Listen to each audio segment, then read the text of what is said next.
구약과 그 신약의 어떤 전통의 차이를 구약과 신약의 어떤 전통이 있는데 그게 전통의 차이가 있잖아요. 그 대표적인 게 절기 같은 경우 요즘에도 그 이단들 중에도 성경에 유월절 지키라고 그랬는데 너희들 유월절 안 지키잖아. 너희가 이단이야.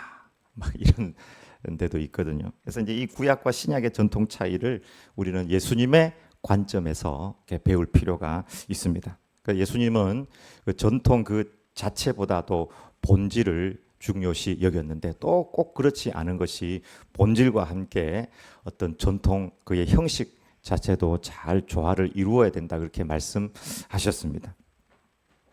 마가복음 7장 8, 9절을 보면 너희가 하나님의 계명은 버리고 사람의 전통을 지키느니라. 또 이르시되 너희가 너희 전통을 지키려고 하나님의 계명을 저버리는 도다. 그러면서 어떤 사람이 만든 계명을 가지고 하나님께서 만드신 법의 본질을 버린 것에 대해서 지적하면서 본질이 중요하다 이야기하셨지만 또 마태복음 23장 23절을 보면 화 있을진저 외식하는 서기관들과 바리새인들이요 너희가 박하와 회향과 근처에 11조는 들이되 율법에 더 중한 바 정의와 긍휼과 믿음 은 버렸도다. 그러나 이것도 행하고 저것도 버리지 말아야 할지니라. 그러니까 11조를 하나님 앞에 드리는데 11조에 더 중요한 정신이 있다는 거예요.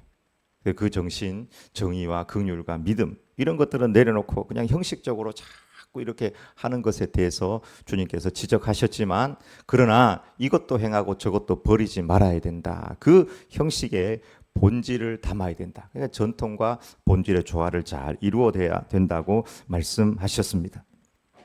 특별히 구약의 백성들은 유월절과 오순절과 초막절을 지켰습니다.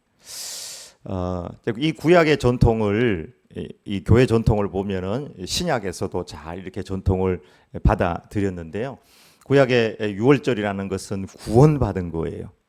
유월했다는 말이 이제 넘어갔다 그런 뜻이죠. 그래서 출애굽 해가지고 그들이 구원받았다 하는 이 구원에 대한 감사, 해방에 대한 감사인데 신약 교회들은 이 예수님께서 새롭게 하신 그 전통으로 예수님께서 십자가에 죽으시고 부활하심으로 진정한 구원, 진정한 유월을 우리에게 주신 하나님께 감사하는 부활절기를 지켜왔고요.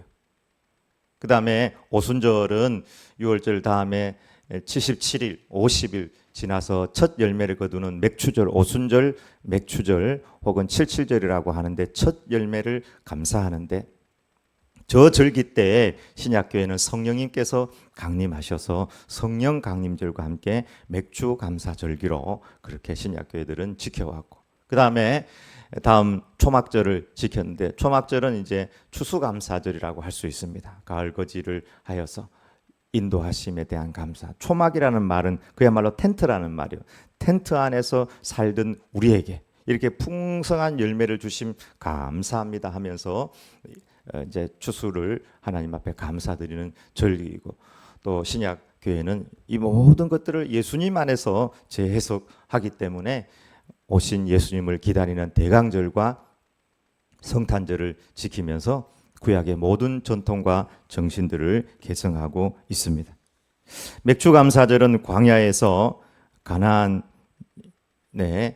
정착하여서 첫 열매를 거둔 것에 대해서 너무 감격하고 또 지난 한 6개월을 감사하며 남은 6개월 다음 추수감사 때까지를 모든 것을 하나님 앞에서 한 의탁하는 감사의 절기라고 할 수 있습니다. 특별히 이 맥주 감사절에 우리가 기억하는 것은 열매를 감사하는 동시에 성령을 보내신 하나님께 감사하는 절기라 할 수 있을 것입니다. 21절 읽어보겠습니다. 그때 예수께서 성령으로 기뻐하시며 이르시되 천지의 주제이신 아버지여 이것을 지혜롭고 슬기 있는 자들에게는 숨기시고 어린 아이들에게는 나타내심을 감사하나이다. 옳소이다. 이렇게 된 것이 아버지의 뜻이니이다. 신약교회에 오순절에 이제 성령님께서 임하셨거든요. 하나님께서 이 오순절에 보혜사 성령님을 우리에게 보내주셨습니다. 우리가 하나님 앞에 아름다운 열매가 되기 위해서는 성령의 충만함을 입고 성령의 도움을 받아야 합니다. 초대교회는 오순절 맥추절기를 성령께서 임하신 절기로 강림한 절기로 기념하며 항상 성령 충만을 그렇게 기도하였습니다. 베드로도 도마도 제자들도 다 오합지졸 같은 생각과 또 그릇을 가지고 있었지만 성령께서 그들 가운데 임하니까 생각이요 온 세계를 품는 생각을 가지는 거예요. 우리는 옆에 있는 미운 사람도 품지 못하는데 자기를 핍박하고 죽이는 사람들까지 다 품는 그런 마음, 또 큰 믿음을 가지는 마음을 가졌던 것입니다. 하나님은 영이시기 때문에 우리가 무엇을 하든지 영의 역사가 없으면 그냥 육신의 열매를 맺는 것입니다. 육신의 열매예요. 우리는 다 성령의 인도를 받아야지 성령의 열매, 9가지 열매, 생명의 열매를 맺을 수 있습니다. 진정한 감사. 오늘 제목이 예수님의 진정한 감사인데 이 진정한 감사도 우리에게 믿음이 필요하고 성령의 도움이 필요합니다. 입술의 감사는 누구나가 다 할 수 있습니다. 감사합니다. 또 억지 감사. 감사하라니까 감사합니다. 그러나 진정한 감사는 빛과 같아서 어둠을 몰아냅니다. 여러분에게 어떤 어둠이 있습니까? 어둠이라고 느끼는 그 상황들이 있을 것입니다. 근데 그 가운데서 천지의 주제이신 하나님을 바라보면서 진정으로 감사를 올린다면 그 진정한 감사는 우리의 삶의 빛이 될 줄 믿습니다. 감사는 성령의 역사이고 하나님께서 기뻐하는 예배입니다. 북유럽, 스칸디나비아 반도 노르웨이에 전해져 내려오는 이야기인데 옛날에 사탄이 그 노르웨이에 큰 창고를 지어가지고 그 창고 안에 사탄의 씨앗들을 잘 보관해가지고 그거를 막 뿌렸다는 거예요. 사람들 마음에 미움의 씨, 다툼의 씨, 슬픔의 씨, 욕심의 씨, 절망의 씨. 사람들에게 막 뿌리니까 사람들 마음속에서 그 마귀의 씨들이 막 자라나는 거예요. 미워하고 우울하고 슬퍼하고 욕심 부리고 막 절망의 열매들이 막 일어나서 마을마다 어둠이 막 임하는 거예요. 그때 한 마을은 아무리 사탄이 창고에 가지고 막 씨를 모아가지고 뿌려도 그 씨가 뿌리를 전혀 내리지 못하였다는 것입니다. 그래서 그 마을 이름을 살펴보니까 그 마을 이름이 뭐였다고요? 감사의 마을이었다는 거예요. 슬픔이 와도 상처가 와도 욕심이 와도 뭐 어떤 것들이 왔더라도 이 사람들은 절망하지 아니하고 그 앞에서 진실한 감사를 드렸다는 것입니다. 빛이 어둠을 몰아내듯이 진실한 감사가 모든 어둠, 절망, 슬픔들을 다 몰아냈다는 것입니다. 그래서 노르웨이에는 지금도 감사하는 마음에는 사탄의 씨를 뿌릴 수 없다라는 속담이 전해 내려오고 있다고 합니다. 우리가 어떤 일이 올 때, 사탄이 어떤 걸 뿌릴 때, 이게 사탄의 역사구나 하는 걸 알고 그냥 입으로 감사가 아니라 진실한 감사. 하나님을 바라보면서 하나님 감사합니다 할 때 빛입니다. 그것은. 어둠이 확 물러날 거예요. 감사하지 못하는 이유를 제가 묵상해 보았습니다. 한 이 4가지 정도가 떠올랐는데 왜 우리가 감사하지 못하느냐? 첫 번째는 내가 주인이라고 착각을 하는 거예요. 다 내 거라고 생각하는 거예요. 이 교만이죠. 사실 우리가 이 세상에 올 때 어떤 거 하나 가지고 오지 못했거든요. 제가 어느 영상을 보니까 2018년도에 그 하버드대 졸업생, 한국 졸업생이 그 이제 강의하는 내용을 이제 마지막 졸업하면서 졸업 스피치 하는 내용을 들어봤는데 감동이 있더라고요. 자기가 가진 탤런트, 은사, 이 모든 것이 알고 보니까 자기가 열심히 해서 된 것이 아니고 누군가가 자기에게 그런 기회를 주고 자기 부모가 허리가 꼬꾸라지기까지 수고했고 학교에서 수고한 분들 수많은 사람들에 의해 가지고 자기가 이런 학교를 졸업하게 되었고 은사를 가지게 되었다. 그렇게 볼 때 자기의 이 달란트는 공공재다라는 이런 얘기들을 하더라고요. 자기 게 아니라는 거예요. 이걸 가지고 누군가를 위해서 일해야 된다 하는 이런 말을 하더라고요. 모든 사람들이 감동을 받았어요. 우리가 감사하지 못하는 이유 중에 첫 번째가 자꾸 착각을 하는 거예요. 이게 원래 내 거다고. 원래 우리 거 하나도 없습니다. 우리 자식이라도 원래 우리 게 아니. 원래 우리 게 아니. 하나님께서 맡겨둔 것이죠. 우리는 청지기예요. 두 번째, 감사라는 그 자체를 잘 모르고 훈련이 없으면 감사할 줄 몰라요. 그래서 성경의 모든 절기는 사실 감사절기거든요. 성탄절도 성탄 감사절기라고 볼 수 있잖아요. 주님께서 오심에 감사하는 것. 추수도 추수 감사, 맥주도 맥주 감사. 부활절도 부활하심에 대한 감사죠. 감사를 모르면 부모님에게도 부모님 고맙습니다 하지만 감사라는 그 자체도 모르고 훈련도 부모님을 어떻게 감사하고 섬겨야 되는지 모르면 감사를 몰라요. 말로만 감사가 아니죠. 정말 섬길 수 있는 감사의 훈련이 필요하고. 세 번째, 고생 경험이 부족하면 감사가 좀 부족하다. 어른들은 옛날에 고생을 많이 해봐서 쌀밥 주면은 그 한 그릇에 감사하고 한 톨까지 이렇게 다 먹고 차라리 안 먹으면 안 먹었지 드러내면 드러냈지 한 톨까지 다 먹고 이런 게 있는데 고생을 모르는 세대들은 이게 뭐 안 먹고 버리지 짬 시켜 버리지 이렇게 생각을 하거든요. 고생 인생의 깊이와 고생을 모르면 잘 몰라요. 어머니들은 우리 주부들은 열심히 요리를 하니까 다른 사람이 해주는 요리에 감사하는데 남편들은 요리를 잘 안 하니까 된장찌개 하나 줘도 간이 좀 안 맞으면 간 안 맞는 거 하나만 이야기하잖아요. 근데 그 자체 과정이 여러 가지가 있잖아요. 그죠? 요리를 해봐야지 감사할 수 있는 것이죠. 마지막으로 비교하면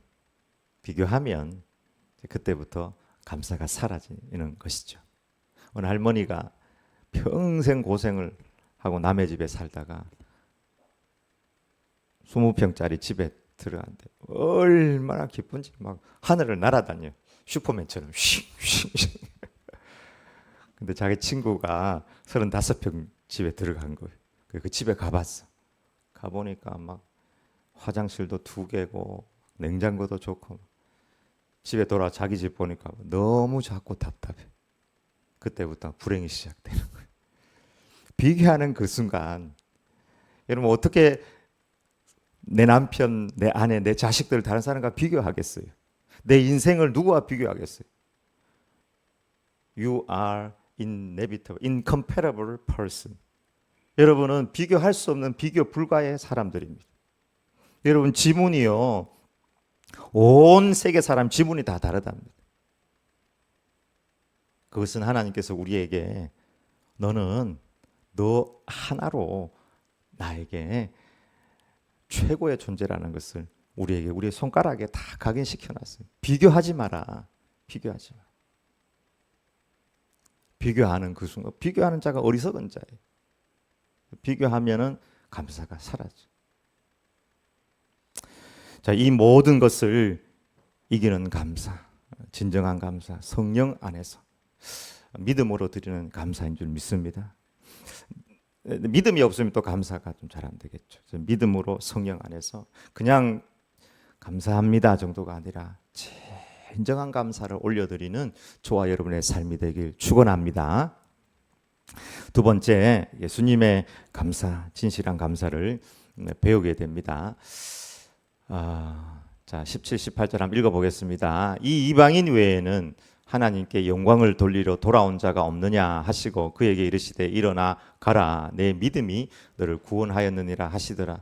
그 예수님께서 그 10명의 나병 환자들을 고치시고 돌아온 한 사마리아인에게 하신 말씀이죠. 10명이 다 고침을 받았는데 9은 어디에 있느냐? 하나님께 영광을 돌리러 돌아온 자가 없느냐? 감사한 단 한 사람에게 축복하시고 내 믿음이 너를 구원하였다. 감사는 사실 구원의 믿음입니다. 그러니까 정말 하나님을 믿는 자들의 어떤 구원의 표징 중에 하나도 이 진정한 감사에 있다고 볼 수 있습니다. 감사. 첫 번째 주님의 감사 세 가지인데요. 첫 번째 하나님의 뜻의 감사, 두 번째 기도 응답의 감사, 세 번째 십자가 감사, 사명 감사입니다.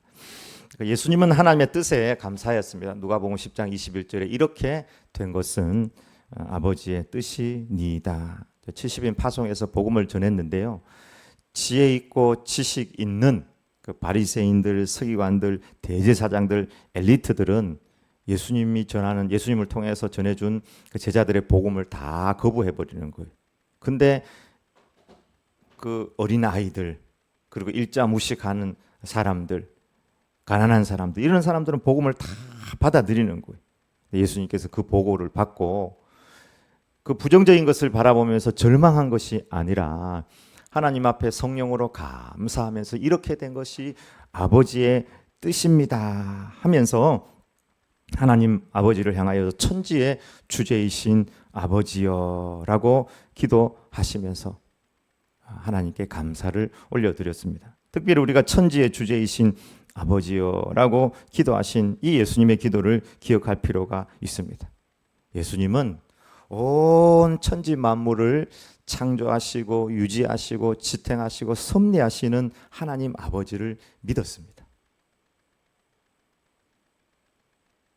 저는 요즘에 교회를 위해 기도하면서 그냥 하나님 아버지 교회니까 난 걱정 안 합니다 이렇게 얘기했어요. 걱정거리만 와도 천지의 주제이신 아버지께서 보혈을 흘리셔서 이 전을 사시고 우리를 다 구원하시고 사시고 여러 가지 기도 제목이 있지만 내가 왜 종은 걱정이 없어요. 주인만 믿으면 돼요. 믿음이 부족한 거를 하나님 앞에서 내 믿음 없는 것을 하나님 채워주십시오. 내 믿음 없는 것을 불쌍히 여겨달라고 기도할 뿐이지 걱정하는 것은 종의 교만인 것입니다. 전지전능하신 하나님을 여러분 믿으십니까?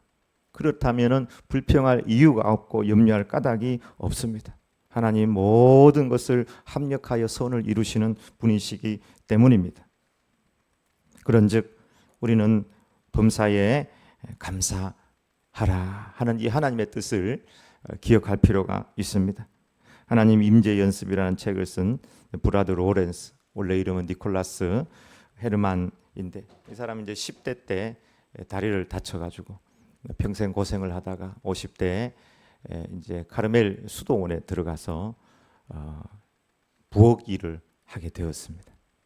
근데 이제 부엌에서 요리를 하고 접시를 닦고 청소를 하고 잡일을 하면서 수도사를 이렇게 돕는 일을 한 20년 하고 났는데 그 수도원의 수도 원장이 됐어요. 왜 그랬냐면 이 사람은 무슨 일을 하든지 간에 감사하면서 그 현장에서 하나님과 동행하는 연습을 했어요. 하나님 임재 연습. 부엌에서 막 식기 닦으면서 밭에서 토마토 농사하면서 모든 일을. 그러니까 점점 이 사람 입에서 무슨 말이 나오느냐 하면 하나님의 음성을 사람들이 듣기 시작하는 거예요. 사람들이 그 사람하고 이야기를 좋아해요. 와서 이야기를 듣기 시작하는 거예요. 위로받기 시작했어요. 왜? 이 사람은 항상 모든 걸 감사하고 하나님과 동행하는 하나님 임재 연습을 한 것입니다.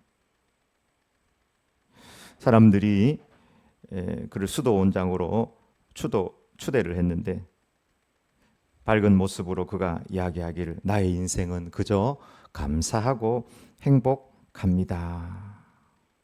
만약에 우리 주변에 사람이 없다면은 내가 불평이 많은 사람인지 감사가 많은 사람인지 나 자신을 돌아볼 필요가 있습니다. 어떤 사람은 항상 이 부정적인 이야기, 불평하는 이야기를 막 하거든요. 진정한 감사가 별로 없어요. 그래서 그를 만나기 위해서 국왕 루이 12세가 방문을 했습니다. 그래서 루이 12세가 당신의 행복의 비결이 무엇입니까? 얘기했더니 폐하, 저의 행복의 비결은 섬기면서 감사하는 것입니다. 이렇게 얘기했답니다. 섬기면서 감사하는 겁니다. 섬기면서 맨날 불평하고 짜증내고 그럴 수 있잖아요. 섬기면서 감사. 그 감사하다가 딱 거기까지 살고 주님 오라고 그러면 가면 돼요. 천지의 주제이신 하나님께서 모든 걸 주관하니까 천국으로 오라고 하니까 아멘 할렐루야 해야 되는데 주님 오라고 그러면 주님 안 되는데요. 내가 지금 이제 노후에 좀 행복하게 좀 살아야 되는데.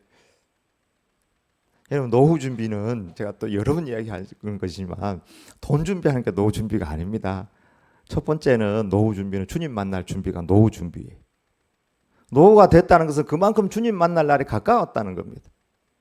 두 번째 노후 준비는 친구를 준비해야 됩니다. 공동체 안에 있어야 돼요. 구역 안에 있고 선교회 안에 있고 교회 안에 있는 사람들은 괜찮아요. 노후 때 친구들이 많아. 세 번째 건강 준비. 그러니까 지금 막 노후 준비한다고 막 열심히 돈 벌면서 건강 버리면요. 나중에 다 병원 갖다 주고요. 아파가지고 일어나도 아이고 죽어야지, 아이고 죽어야지 이렇게 아파가지고 아이고 죽어야지 이러거든요. 어느 의사가 그러더라고 보니까 병원에 와가지고 매 할머니들 아이고 죽어야지 왜 나 하나님 나 안 데리고 가나 아이고 죽어야지 이런다는 거라. 여러분 건강 준비하는 게 노후 준비입니다. 열심히 돈 버는 거는 그냥 기본으로 네 번째. 이게 노후 준비예요. 섬기면서 감사하는 것. 그는 다리가 불구이고 부엌 일을 하였지만 다 감사해서 하나님 뜻에 감사. 다리가 불구가 돼가지고 얼마나 힘들었겠어요. 근데 하나님 아버지의 뜻입니다. 하나님 아버지의 뜻에 감사했습니다. 십자가도 아버지의 뜻이었죠. 감사했습니다. 두 번째 기도 응답에 감사하였습니다. 요한복음 11장 41절에 내 말을 들으시는 것을 감사하나이다. 또 요한복음 11장 42절에 또 항상 내 말을 들으시는 줄을 내가 알았나이다. 또 누가복음 11장 41절 하반절에 보면 이르시되 아버지여 내 말을 들으시는 것을 감사하나이다. 예수님 기도하시고 하나님과 교제하면서 응답을 많이 받으셨어요. 그래서 그 응답을 하나님 앞에 감사했습니다. 여러분도 기도하고 계시리라고 믿습니다. 그렇다면 그 기도와 함께 무엇을 해야 되느냐 하면 사역의 현장으로 나오시길 바랍니다. 훈련받고 배우고 섬기고 봉사하십시오. 그러면 그 안에서 하나님의 응답을 체험하게 될 것입니다. 예수님께서 내 말을 들으신 걸 감사하나이다 하는 이 말들은 어디서 하셨냐면은 나사로를 살리는 현장 또 전도의 현장에서 이런 기도를 했다는 것을 보게 됩니다. 그러니까 예수님의 응답은 저는 말씀들은 어디에서 많이 나왔냐면 사역의 현장이었습니다. 이런 하나님의 사역에 순종하시기를 바랍니다. 교회에는 누가 그러는데 뭐 일꾼이 있고 말꾼이 있고 말썽꾼이 있고 구경꾼이 있다고 그러는데 저와 여러분은 하나님 앞에 일꾼으로 서기를 축원합니다. 예배드리는 것에 만족하지 아니하고 우리는 생활 선교사로 항상 생활 선교사로 눈을 반짝반짝 뜨면서 또 다른 사람에게 내가 내 삶으로 예수님을 전할 수 있는 그런 빛으로 살아가기를 바랍니다. 특별히 우리의 사명 중에 하나를 여러분에게 제시합니다. 그것은 예수님께서 12제자를 양육한 것처럼 우리 또한 평생에 12명을 전도하고 양육하는 목적을 가지고 달려가기를 소망합니다. 12명. 예수님 12명 중에 한 명 실패해서 11명이. 그래도 우린 12명 목표를 가지고 열심히 전도하고 예수님 앞에 갔을 때 12명이 쫙 뒤에 있으면 예수님도 12명을 쫙 6명 데리고 있는 거죠. 우리도 6명 쫙 데리고 전도는 10,000명, 20,000명 하지만 예수님처럼 12명의 제자를 키울 수 있다면 얼마나 큰 영광이겠습니까? 이것이 우리의 목표가 되기를 바랍니다. 세 번째, 예수님의 감사는 십자가 감사, 사명 감사입니다. 이에 잔을 받으시고 감사기도 하시고 또 떡을 가져 감사기도 하시고 떼어 그들에게 주시며 이르시되 이것은 너희를 위하여 주는 내 몸이다. 이렇게 잔과 떡을 가지고 감사하는데 이 잔과 떡은 예수님의 무엇을 상징합니까? 예수님의 죽으심, 십자가를 상징한다고 할 수 있습니다. 십자가는 나를 부정하는 것이고 내가 희생되는 것이고 모든 것을 잃어버리는 것이 십자가입니다. 예수님의 33년의 그 인생이 삭제되는 것이고 치욕이 되는 것이고 가족에게 피해가 가는 것이고 모든 모욕을 당하고 물과 피를 다 쏜 고통, 지옥 한가운데로 떨어지는 것이 십자가입니다. 근데 그 십자가도 예수님께서 예루살렘 올라가면 죽는다는 것을 아심에도 불구하고 감사하셨습니다. 독일 사람이 그린 유명한 그림인데요. 예수님의 잔 아래 얼굴이 비치죠. 예수님의 얼굴이 붉은 포도주 안에 내가 이렇게 죽는 것도 감사합니다. 예수님은 사명 앞에 감사하셨습니다. 왜? 아버지의 뜻이니까. 그리고 하나님 아버지께서 그 일을 통해서 구원을 이루시기 때문입니다. 신앙생활 하다 보면 왜 그렇게 많은 분들이 사명을 쉽게 내려놓는지 모르겠습니다. 사람에게 받은 사명이라고 생각하는 것 같아요. 조금만 기분 상하면은 교회가 수준이 낮다고, 이 교회 아니면 교회가 없냐고, 섬기는 것도 꼭 자기가 하고 싶은 것만 섬기고, 예수님께서 자기가 하고 싶은 것만 했다면 예수님 말씀 잘하니까 랍비 대학 세워가지고 총장하면서 밑에 사람들 세워가지고 다 하고 잘 먹고 잘 살고 호요식하고 예수파 만들 수 있었겠죠. 근데 그렇지 않고 예수님 십자가 사명의 길을 가셨습니다. 십자가 그 안에 상급이 있고 여러분 응답이 있습니다. 예수 그리스도를 닮은 진실한 감사가 있습니다. 손양원 목사님입니다. 손양원 목사님의 특별한 감사 헌금 봉투가 있습니다. 예양원에 가면은 지금도 보관되어 있는 손양원 목사님의 감사 헌금 봉투입니다. 여수 순천 반란 사건 때 손동인, 손동신 두 아들이 죽고 난 다음에 감사 헌금을 드렸습니다. 그때 드린 감사 헌금이 1만 원이었습니다. 그 당시 손양원 목사님의 사례비가 80원이었다고 합니다. 80원. 80원. 그때 10,000원을 이제 드렸는데 저 10,000원이 어느 정도 돈이냐면 어떤 집 한 채 혹은 두 채를 살 수 있는 그런 헌금이었다고 합니다. 손동인, 손동신 두 아들이 죽었을 때 10가지 기도 제목과 함께 저 감사 예물을 올려 드렸습니다. 손양원 목사님의 감사는 진실한 감사였습니다. 나 같은 죄인의 혈통에서 순교 자식들을 나오게 하였으니 하나님께 감사합니다. 허다한 많은 성도들 중에 어찌 이런 보배들을 주께서 하필 나에게 주셨는지 그 점 또한 주께 감사합니다. 삼남 삼녀 중에서 가장 아름다운 두 아들 장자와 차자를 바치게 된 나의 축복을 하나님께 감사합니다.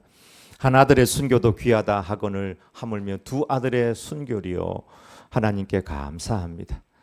예수 믿다가 누워 죽는 것도 큰 복이라 하거늘 하물며 전도하다 총살 순교 당함이라 이리요 하나님께 감사합니다. 미국 유학 가려고 준비하던 내 아들 미국보다 더 좋은 천국 갔으니 내 마음이 안심되어 하나님께 감사합니다. 내 사랑하는 두 아들을 총살한 원수를 회개시켜 내 아들로 삼고자 하는 사랑의 마음을 주신 하나님께 감사합니다. 내 두 아들의 순교의 열매로서 무수한 천국의 열매가 생길 것이 믿어지니 우리 아버지 하나님께 감사합니다.